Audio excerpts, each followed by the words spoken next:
देखिए कल एक नोटिफिकेशन या एक ऑर्डर निकला है गवर्नमेंट से, नोटिफिकेशन नहीं ऑर्डर है, जिसमें लिखा है कि जो टीटीएडीसी से बाहर है उनको भी आप काउंटिंग एजेंट्स करके ला सकते हैं। फर्स्ट ऑफ ऑल ये जो ऑर्डर गया है वो इलीगल है, इनकरेक्ट है।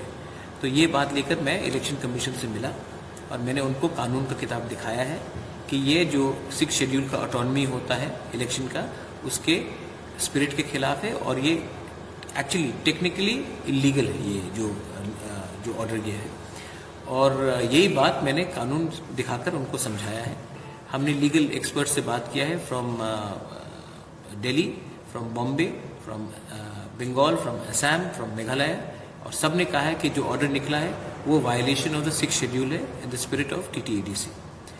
यही बात मैंने जाकर गवर्नर से भी बात किया, क्योंकि एक्चुअली टीटीएडीसी स्टेट गवर्नमेंट के अंदर आता है, लेकिन it is control by the governor, it works on the advice of the governor. तो मैंने गवर्नर को भी ये बात सूचित कर दिया है और गवर्नर ने कहा है कि वो ये बात इलेक्शन कमीशन से, स्टेट इलेक्शन कमीशन से बात करेगी। उन्होंने ये बात कर दिया है और मैंने स्टेट इलेक्शन कमीशन को भी ये बात बोल दिया है। तो उसने क्या बोला state election commission? They have said that they look into it. I've said that this is the law and they have to go by the law. Otherwise, we have legal options to take action against them.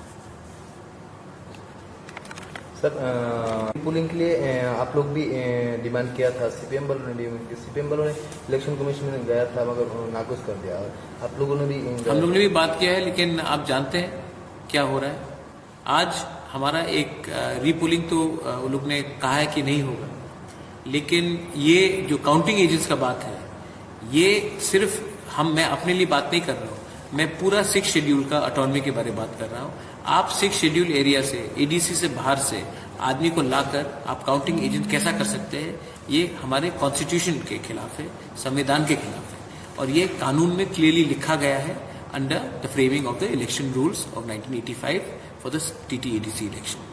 तो ये बात जो उन्होंने पास किया है वो far reaching consequences है। अगर उन्होंने ये बात ठीक से नहीं माना तो हम इसका लीगल एक्शन लेंगे, और ये फाइट सिर्फ ये इलेक्शन के लिए नहीं है, ये इसका फार रीचिंग इम्प्लीकेशन है।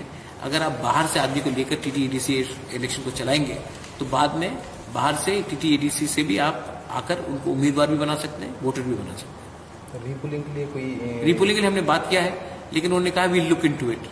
लुक इनटू इट मतलब कि वो लोग विचार करेंगे। अब मैं इससे ज्यादा क्या बोलूं।